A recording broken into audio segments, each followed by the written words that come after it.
हाँ, hello dears. My name is Muzaffar sir.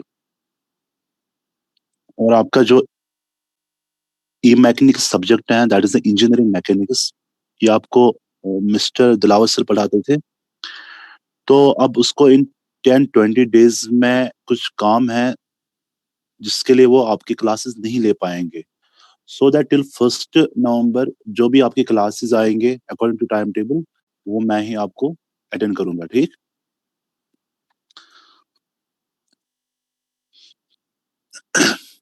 जैसे मैंने उसके पास सिलेबस की डिटेल जैसे मैंने उसके पास कवर की। जैसे आप लोगों ने कुछ पहले 3 यूनिट्स आप लोगों ने पढ़े हैं। अब जो आपका 4th यूनिट है दैट इज द फ्रिक्शन, जो आपकी इंजीनियरिंग मैकेनिक्स में। आप सब अनम्यूट पे हो, अगर किसी को कोई कंफ्यूजन रहेगा तो मुझे बता देना, ठीक है ना। कहीं पे आवाज ठीक से ना आ जाए तो मुझे बता देना, ठीक। हाँ डियर्स।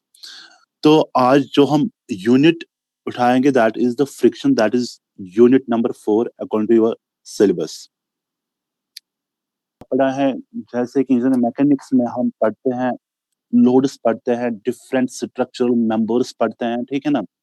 फिर उनका बिहेवियर देख रहे हैं। ऐसे ही आज जो आपका unit that is the friction. What does friction means? जैसे आप लोगों ने पढ़ा होगा इन 12th क्लास, जैसे आप लोगों की फिजिक्स है, फिजिक्स में आप लोगों ने पढ़ा होगा कि व्हाट इज फ्रिक्शन।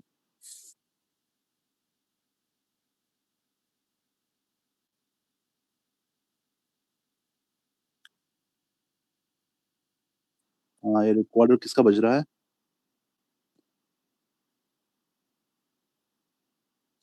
हाँ। सो फ्रिक्शन आप लोगों ने सुना होगा कि व्हाट इज फ्रिक्शन।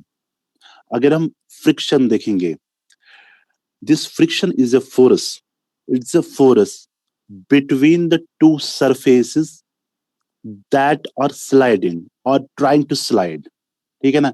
ये एक फोर्स है, ये वो एक फोर्स है जो दोनों सरफेस के दरमियान क्या हो रहा है, स्लाइड हो रहा है।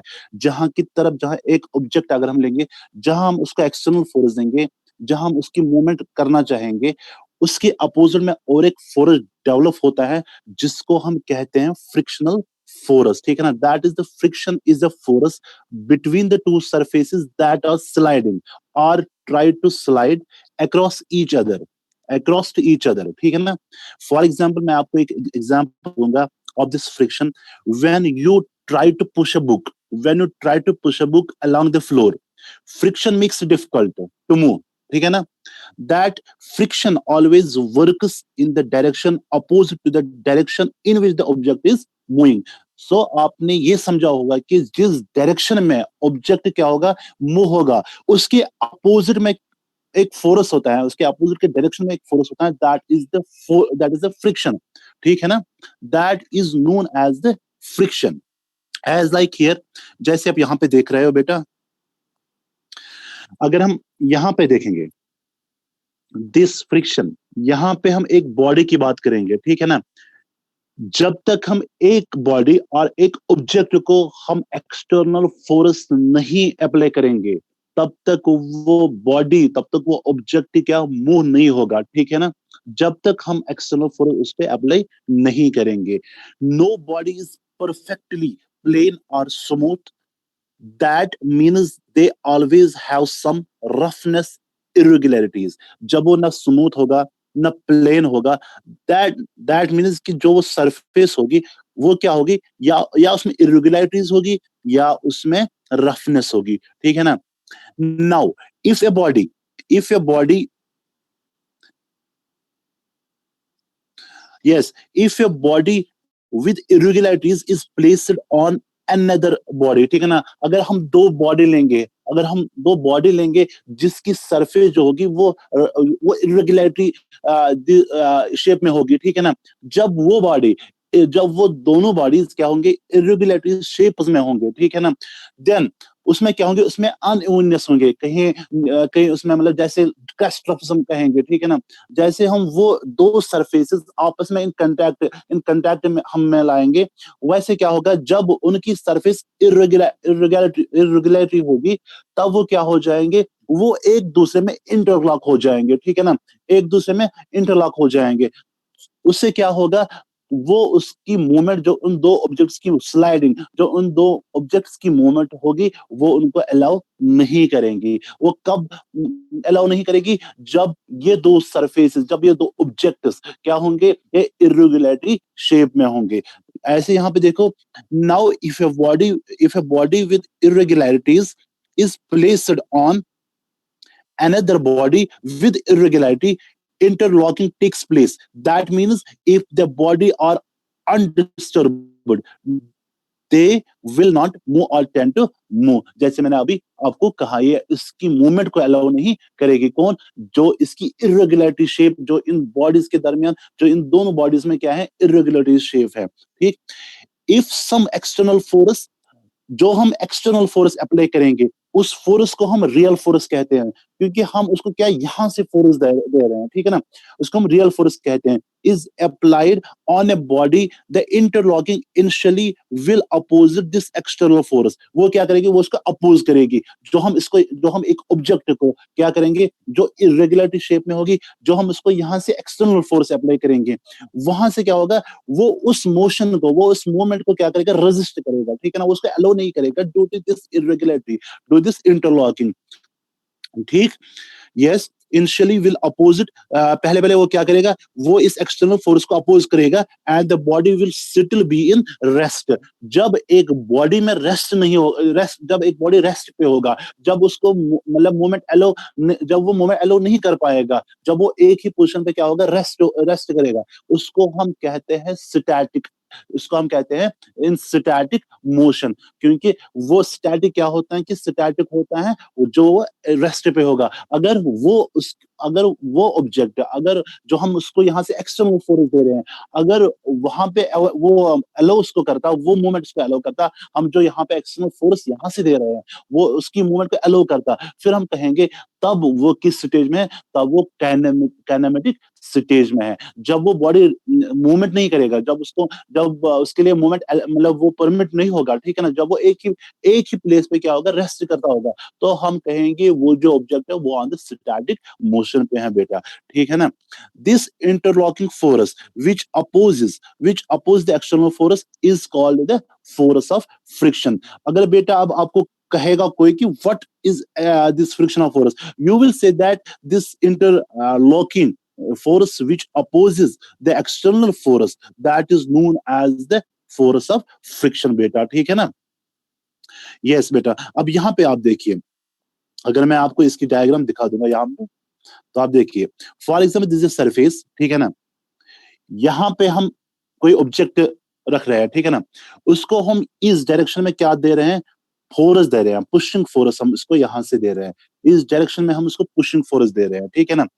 इसके अपोजिट में जो फोर्स डेवलप होगा, इसके अपोजिट में जो फोर्स डेवलप होगा बेटा, उसको हम कहते हैं फ्रिक्शनल फोर्स, इसको हम कहते हैं frictional force. That this frictional always works in the direction opposite to the direction in which the object is moving. जो आपको मैंने पहले पहले कहा, इस टॉपिक के पहले पहले मैंने आपको कहा, ये फ्रिक्शन ऑलवेज जो होता है, फ्रिक्शन फोर्स जो होता है, ये ऑलवेज होता है opposite to the direction in which the object is moving बेटा, ठीक है ना। आपको मैं और एक एग्जांपल दूंगा। जैसे आपने देखा होगा कि जैसे रोड पे गाड़ी मूव हो रही है, ठीक है ना, vehicle is moving on the road, जैसे उसके व्हील इन टच में होते हैं, इन कांटेक्ट होते हैं विद द रोड। अगर वहां पे जिस डायरेक्शन में वो क्या होगा, जिस डायरेक्शन में उसकी मोशन होगी, जिस डायरेक्शन में उसकी मूवमेंट होगी उस व्हीकल की, उसके अपोजिट में अगर फ्रिक्शनल फोर्स डेवलप नहीं करेगा, वो फ्रिक्शनल फोर्स में कैसे हेल्प करता है, वो उसको आगे आगे चलने में हेल्प करता है, ठीक है ना, उसके टायर को आगे चलने में हेल्प करता है।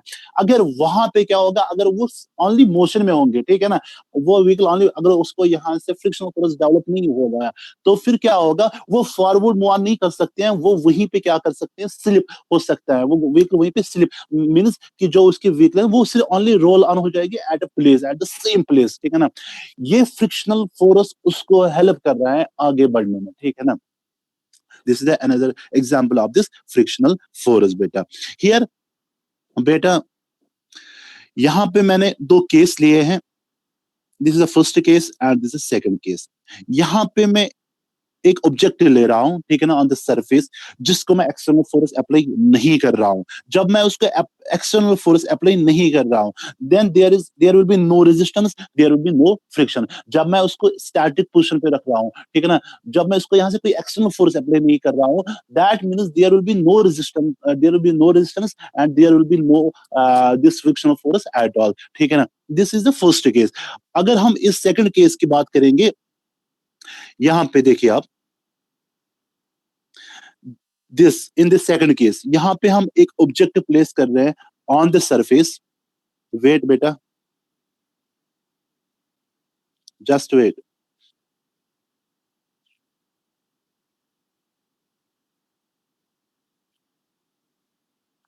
यस, यहां पे जो सेकंड केस मैं आपको डिस्कस कर रहा हूं, यहां पे मैंने एक ऑब्जेक्ट रखा, ठीक है ना, ऑन द सरफेस। इसको मैं एक्सटर्नल फोर्स अप्लाई कर रहा हूं, 10 न्यूटन के हिसाब से मैं इसको फोर्स अप्लाई कर रहा हूं, एक्सटर्नल फोर्स, ठीक है ना। This an external force of 10 Newton force is applied on the body, suppose the body is not moving, suppose the body is not moving. अगर मैं इसको इतने न्यूटन में इसको फोर्स अप्लाई कर रहा हूं, फिर भी ये फिर भी ये बॉडी, ठीक है ना, फिर भी ये ऑब्जेक्ट मूव नहीं हो रहा है, then it which means there is some resistance developed which opposes the 10 Newton force. That means वहां पे कोई फोर्स डेवलप होता है जो इसको अलो नहीं करता है, उसकी इसकी मूवमेंट को अलो नहीं करता है, ठीक है ना। जो फोर्स मैंने इन 10 न्यूटन में इसको अप्लाई किया था, देन दिस द फोर्स, वो कौन सा फोर्स है जो इसका मूवमेंट अलो नहीं करता, that is the frictional force, that is the frictional force. And this resistance should be in opposite direction, the body will not move unless the friction force becomes exactly equal in magnitude। जब तक वो frictional force equal to इसके magnitude force के equal ना बन जाए, तब तक ये बॉडी मूव ऑन नहीं हो जाएगी, जब तक इसका मैग्नीट्यूड इक्वल नहीं बन जाएगा, ठीक है ना। And opposite in direction to the external applied force, ठीक है ना। वो फोर्स उसको कौन रजिस्टर करता है, इसकी मूवमेंट को कौन रजिस्टर करता है, जब हम इस एक ऑब्जेक्ट को 10 न्यूटन फोर्स से हम क्या कर रहे हैं, एक्सटर्नल फोर्स दे रहे हैं, ठीक है ना, फिर भी ये बॉडी क्या नहीं कर रही है, मूवमेंट नहीं कर रही है बेटा, ठीक है ना। तब तक ये मूवमेंट नहीं करेगी, तब तक इसको ये फोर्स अलाउ नहीं करेगा मूवमेंट, जब तक इसका मैग्नीट्यूड इसके बराबर ना हो जाए and equal in the magnitude and opposite direction to the external applied force बेटा, ठीक। यस बेटा, now see here, here I have written, जैसे मैंने आपको कहा अभी, static friction and kinetic friction, वही मैं आपको फिर से बता दूंगा क्या होता है स्टैटिक फ्रिक्शन, क्या होता है स्टैटिक फोर्स, और we can say it kinematic force. This is the definition of the static friction. The friction applied by the body against the external force। मैंने वही कहा, जिस डायरेक्शन में आप फोर्स दे रहे हो एक ऑब्जेक्ट पे, जिस डायरेक्शन में आप उसको मूव करवाना चाहते हैं, उसके अपोजिट में एक फोर्स उसको अप्लाई हो रहा है, डेवलप हो रहा है, that is the frictional force. The friction applied by the body against the external force when the body could not move is called as static friction. जब वो बॉडी मूव नहीं हो जाएगी, ठीक है ना, जब हम इसको एक्सटर्नल फोर्स क्या कर रहे हैं, एक्सटर्नल फोर्स अप्लाई कर रहे हैं, ठीक है ना, फिर उसको अपोजिट जो फोर्स, फ्रिक्शनल फोर्स जो उसको अलाउ नहीं करेगा, उस ऑब्जेक्ट को अलाउ नहीं करेगा, उसकी मूवमेंट को अलाउ नहीं करेगा, उसको हम कहते हैं स्टैटिक फ्रिक्शन बेटा। Now go here, if on the same body the magnitude of external force is raised, for example 10.1 Newton मैंने यहां पे लिखा है, and the body just started to move in the direction of the force. जिस direction में हम for example अगर हम इस डायरेक्शन में फोर्स अप्लाई कर रहे हैं एक ऑब्जेक्टिव को, ठीक है ना, हम इस डायरेक्शन में इसको फोर्स अप्लाई कर रहे हैं, एक्सटर्नल फोर्स जो रियल फोर्स हमारा होता है उसको अप्लाई कर रहे हैं, ये यहाँ की तरफ क्या मूव ऑन हो जाएगी, ठीक है ना। फिर जैसे इसका मैग्नीट्यूड इक्वल हो जाएगा, ठीक है ना, फ्रिक्शनल फोर्स को एलो करेगा to move on in the same direction. पर फ्रिक्शनल फोर्स कहां से डेवलप हो जाएगा, वो अपोजिट डायरेक्शन में डेवलप हो जाएगा। वही मैंने यहाँ पे लिखा है, if on the same body the magnitude of the external force is raised, for example 10.1 newton, and the body just started to move in the direction of the force, that is the frictional force could not increase itself beyond 10.1 newton magnitude in opposite direction, ठीक है ना बेटा। the maximum frictional force after which the body just begins to move or just begins to slide over another body is called as the limiting friction, क्या होता है limiting friction, जब हम क्या करते हैं, जब हम इसमें मैक्सिमम फ्रिक्शनल फोर्स अप्लाई कर रहे हैं इस बॉडी पे, जैसे वो बॉडी फिर स्टार्ट वो करेगी, मूव करना स्टार्ट करेगी और वो स्लाइड करना स्टार्ट करेगी, ठीक है ना, फ्रॉम द सरफेस। उस टाइम हम उसको क्या कहते हैं, एक बॉडी पे फॉर एग्जाम्पल देखो बेटा, दो ऑब्जेक्ट्स मैंने लिए, ठीक है ना, जब ये ट्राई करेंगे टू स्लाइड और टू मूव, ठीक है ना, over another body, this body here I have taken, this is known as the limiting friction beta, ठीक है ना, this is known as the limiting friction. Now that means when a frictional force less than external applied force, the friction will be the static one. That means जब ये static one होगा, that means the body will be at the rest, that is known as a static friction beta. Yes beta. Now look here, now here is the internal, here is a normal reaction, बेटा। देखो बेटा यहाँ पे क्या, यहाँ पे मैंने एक ऑब्जेक्ट लिया है, ठीक है ना, मैंने इसको प्लेस किया एक सरफेस पे, मैं उसको फोर्स यहां से अप्लाई कर रहा हूं, यहां से उसका और एक फोर्स है, that is the gravitational force, ठीक है ना, जो फिर उसके अपोजिट में फोर्स डेवलप होता है, जो इसको रिएक्शन में अपोजिट फोर्स दे रहा है, that is a normal force, this one in this direction, this point, this is the centroid of this object, ठीक है ना, यहाँ पे जो आप देख रहे हैं that is F which is equal to mg, that is the gravitational force acting via centre of gravity बेटा, ठीक है ना। ये मैंने आपको कहा यहाँ से जो फोर्स लग रहा है इसको, that is the real force, जो ये बैलेंस, जो इसको अपोजिट में जो रिएक्शन दे रहा है, जो अपोजिट में इसको फोर्स दे रहा है, that is the normal force which we call as the balancing force बेटा, ठीक। हाँ, now here this force acting via surface, so the surface will exert an equal upward reaction on the body. जैसे यहां से उसको force खींच रहा है ग्रेविटेशनल फोर्स, वैसे ही क्या हो रहा है कि जैसे उसका अपवर्ड जो रिएक्शन होगा वो इसके बराबर होगा, ठीक है ना, that is known as the normal reaction, that force is known as the normal reaction, जो न्यूटन थर्ड लॉ हमें कह रहा है, जो न्यूटन थर्ड लॉ का स्टेटमेंट है, ठीक है ना। Similarly, we can do for the other cases, ठीक है ना। अब आप देखिए यहां पे,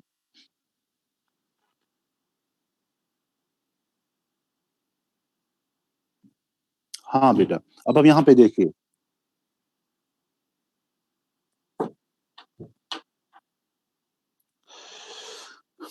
look here,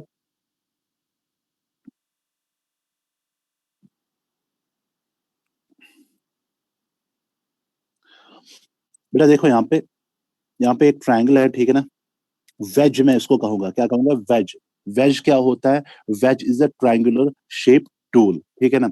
यहाँ पे मैं एक ऑब्जेक्ट प्लेस कर रहा हूं उसके ऊपर, ठीक है ना, this force, this is the normal force, this the balancing force we call it, ठीक है ना। यहाँ से क्या है, यहाँ से ग्रेविटेशनल फोर्स का है, ठीक, जो इस ट्रायंगल के तीनों एंगल्स का सम है, दैट इज इक्वल टू 180 बेटा, ठीक है ना। अगर हम angle A angle B, angle C का सम लेंगे, दैट इज 180, ठीक है ना। अगर हम यहाँ पे देखेंगे, यहाँ पे आपका ये जो एंगल है दैट इज थीटा, यहाँ पे जो एंगल बी है दैट इज 90, और यहाँ पे जो एंगल सी है ये आपको क्या करना है, डिटरमाइन यहाँ पे करना है, ठीक है ना। So theta, angle A that is equal to theta, angle B that is equal to 90 plus angle C which is equal to sum of these three angles that is equal to 180. Now here angle C which will be equal to 180 minus this 90 minus this theta, that will be equal to angle C किसके बराबर आएगा हमें, 90 minus theta. Now go through here this triangle which we have denoted with O A dash B dash, O A dash B dash. In triangle O A dash B dash, that is the right angle triangle, ठीक है ना। Angle A dash plus angle B dash plus angle O dash, that is plus angle this O dash, that is equal to 180. Angle A किसके बराबर है हमें, that is equal to 90 minus theta plus angle B किसके बराबर है, that is 90 plus angle O, that will plus angle O which is equal to 180. Angle O किसके बराबर है, that is 180 minus this 90 minus theta minus 90, that will be equal to here when you solve it angle O जो आपका बराबर आ जाएगा वो theta के बराबर आ जाएगा। यहाँ पे आप डिफरेंट कंपोनेंट्स देखो, इस डायरेक्शन में आप देखो n sin थीटा, यहाँ पे n cos थीटा, और यहाँ से नॉर्मल फोर्स और यहाँ से रियल फोर्स, ठीक है ना। यस बेटा। अब एंगल ऑफ इंटरनल फ्रिक्शन आप देखिए, what is the angle of friction, angle of friction क्या होता है। अगर हम एंगल ऑफ फ्रिक्शन जनरल में देखेंगे, एंगल ऑफ फ्रिक्शन क्या होता है, अगर हम इसको जनरल में डिफाइन करेंगे बेटा, एंगल ऑफ फ्रिक्शन क्या होता है। Angle of friction is defined as the angle made between the normal force and the resultant force, that is known as the angle of friction. यहाँ पे अगर हम देखेंगे बेटा, यहाँ पे देखो, this is the normal force and this is the resultant force. इन दोनों के दरमियान, इन दो फोर्सेस के दरमियान जो एंगल बन जाता है that is the angle of friction बेटा, ठीक है ना। यहाँ पे आप देखिए, इस ब्लॉक को हम लेंगे, इस ऑब्जेक्ट को हम लेंगे, यहाँ से मैंने आपको कहा this is the real force, this is the balancing force, this is the force applied, this is जहां से हम फोर्स क्या कर रहे हैं, जो हम फोर्स अप्लाई कर रहे हैं, जो फोर्स हम इस पे क्या दे रहे हैं, that is known as the real force. फिर वो उस फोर्स से जो रिएक्शन वापस देगा, जो फोर्स वापस देगा ना अपोजिट में, वो होता है इसका बैलेंसिंग फोर्स, ठीक है ना। जब हम यहाँ से क्या देते हैं एक्सटर्नल फोर्स, जो रियल फोर्स होता है, यहाँ से जो इसका फोर्स जो यहाँ पे हमें डेवलप होगा that is the balance force, as like the same जो यहाँ से ग्रेविटेशनल फोर्स है that is the real force, and यहाँ से जो फोर्स इसके अपोजिट में ये रिएक्शन में दे रहा है that is the balancing force बेटा। अब एंगल ऑफ फ्रिक्शन, जैसे मैंने आपको कहा that angle of friction if we define it as the angle made between the normal force and the resultant force, that is known as the angle of friction बेटा, ठीक है ना। Now look here बेटा, the resultant between the balancing force, the resultant between the balancing forces, that are these। हाँ, अब आप जाइए यहाँ पे इस ट्रायंगल में, ठीक है ना, जो ट्रायंगल है triangle A B C, triangle A B C, हाँ, tan phi, tan theta किसके बराबर है, this base divide by altitude, ठीक है ना। tan phi that is equal to AB divided by BC. This is this is F and this is normal force, ठीक है ना। Tan phi which will be equal to AB which is equal to F and divided by BC which will be equal to N. Therefore, this tan phi will be equal to F divided by N. That will be equal to mu. That will be equal to mu, coefficient of internal friction. Mu denotes the coefficient of internal friction beta. So, if the force raised or downward the angle between the resultant and normal will change, between the resultant force and the normal force will change. So phi depends on the frictional force. This angle of internal, always remember this, that this angle of friction always depends on the friction force, always depends on the friction force. Hence phi is called the angle of friction. This phi, this is known as the angle of friction, and the tan phi here, that will be equal to F divided by M, which will be equal to mu, that is the coefficient of angle of friction beta. ठीक है ना? This n here beta, look here, this n here always remain the same, not going to change. F will change according to the force applied on the body beta. ठीक, बेटा समझ आ रहा है? एक बार खुद को अनम्यूट करो. हाँ जी सर. अच्छे से समझ आ रहा है? जी सर. ओके. अब यहाँ पे एंगल ऑफ रिपोज है बेटा, ठीक है ना? एंगल ऑफ रिपोज यहाँ पे देखिए आप, ये फोर्स आपको समझ आया ना? ये नॉर्मल फोर्स क्या होता है, दिस रियल फोर्सेस क्या होता है, ठीक है ना? ये आपको समझ आया ना? ये कंपोनेंट W sin थीटा क्या होता है, W cos थीटा क्या होता है? जी सर. ओके. यहाँ पे एंगल ऑफ रिपोज है बेटा, ठीक है ना? यहाँ पे आप देखिए, मैंने एक यहाँ पे ऑब्जेक्ट लिया है. फर्स्ट केस, यार होता टू केसेस. यहाँ पे मैंने ऑब्जेक्ट लिया है जिसका मास क्या है, m है, ठीक है ना? Surface is placed horizontally and the body will not move unless some external force is applied. जब हम इस प्लेन सरफेस पे एक ऑब्जेक्ट को रेस्ट करेंगे, ठीक है ना? इस प्लेन पे क्या करेंगे, एक ऑब्जेक्ट को प्लेस करेंगे, तब तक वो मूव नहीं कर सकता है जब तक उसको हम एक्सटर्नल फोर्स अप्लाई नहीं करेंगे बेटा. अगर हम देखो बेटा, अगर हम ऐसे रखेंगे, सेकंड केस में अगर हम इसको इंक्लाइन प्लेन में रखेंगे इस ऑब्जेक्ट को, ठीक है ना? इसमें चांसेस हैं कि आपका ये जो इंक्लाइन लाइन है, जो ये ऑब्जेक्ट है, ये स्लाइड हो सकता है इन दिस डायरेक्शन, ठीक है ना? ये स्लाइड हो, क्योंकि इसको यहाँ से किसी फोर्स का क्या है, किसी फोर्स का अट्रैक्शन है, सेंटर ऑफ ग्रेविटी का अट्रैक्शन है, ठीक है ना?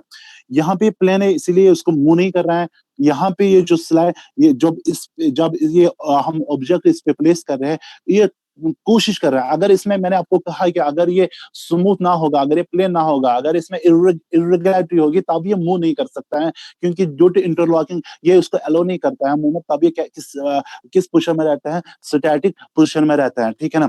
जो ही ये ऑब्जेक्ट क्या करेगा, ट्राई टू करेगा स्लाइड होने का, ट्राई करेगा डाउनवर्ड की तरफ इसकी मूवमेंट बढ़ाने का, खुद को मूवमेंट बढ़ाने का, downward movement, that means that I tell you that is known as the limiting friction, ठीक है ना? यहाँ पे देखो आप, surface is horizontal and the body will not move unless some external force is applied. This is general. जब तक हम इस बॉडी को अप्लाई फोर्स नहीं करेंगे, इसको हम एक्सटर्नल फोर्स नहीं देंगे किसी डायरेक्शन में, तब तक ये बॉडी मूव नहीं होगी, ठीक है ना?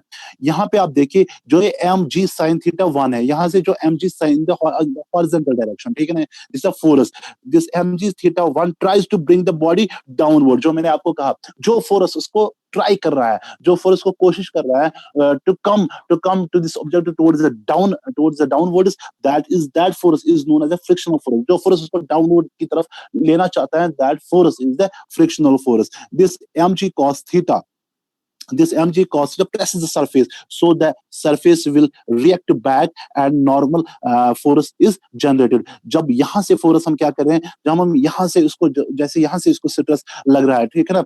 जो इस सरफेस, जो ये रिएक्शन देगा इन बैकवर्ड, जो ये रिएक्शन देगा, that will be this reaction, that is normal reaction, that is the balancing force, and this we call the real force, ठीक है ना? Let the body be moving in case second. यहाँ पे आप देखो थीटा 2, यहाँ पे आप देखो, जो एक केस सेकंड की मैंने यहाँ पे आपको बता दिया, अभी डिस्कस किया यहाँ पे, ठीक है ना? हाँ, यहाँ पे हम क्या कर रहे हैं, यहाँ पे हम एक बॉडी को प्लेस कर रहे हैं बेटा. यहाँ से हम कौन सा कंपोनेंट ले रहे हैं, mg sin थीटा, यहाँ से mg cos थीटा, और यहाँ से इसका वेट, ठीक है ना, this mass of the object, और यहाँ से इसका बैकवर्ड में जो ये रियल फोर्स को बैकवर्ड में क्या देगा, फोर्स दे रहा है, ठीक है ना? जनरल जो बैकवर्ड में फोर्स उसमें डेवलप हो रहा है, that is the normal force, ठीक है ना? This is the external force बेटा, ठीक है ना? The body starts to move downwards, ठीक है ना? So the angle of the wedge मैंने अभी आपको डिस्कस किया कि wedge क्या होता है. Wedge is the triangular shape tool. A piece of wood हम कहें लेंगे, या हम a piece of metal भी ले सकते हैं, ठीक है ना? जो triangular shape में होगा उसको हम wedge कहते हैं. So the angle of the wedge for which the body starts to move is called as the angle of repose, ठीक है ना? जो angle of the wedge for which the body, जिसके लिए ये जो बॉडी है, ये जो ऑब्जेक्ट है, स्टार्ट करेगी मूव, ठीक है ना, in downward direction that is known as the angle of repose beta.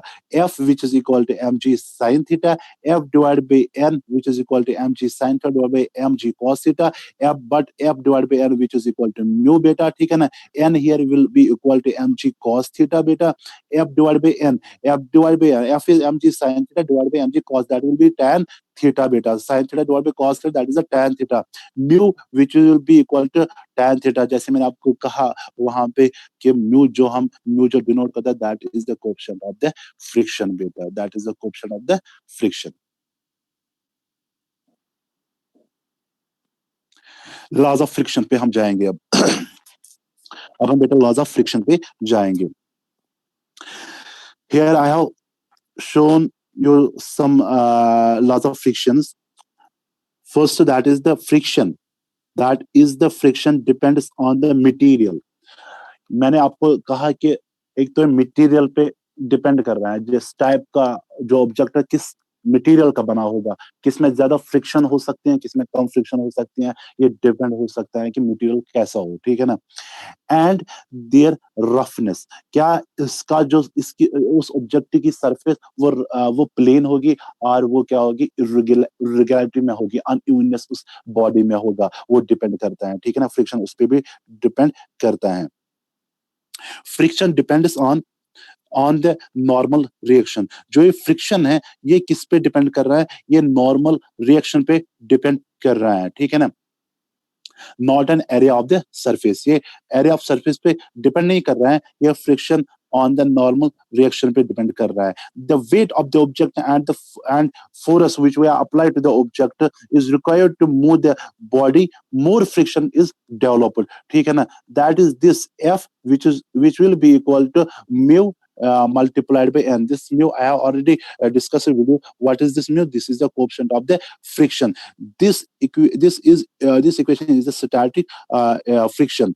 Now the third law of the friction, that is the force of friction acts in opposite direction to that of the opposite force, or while the body tends to move with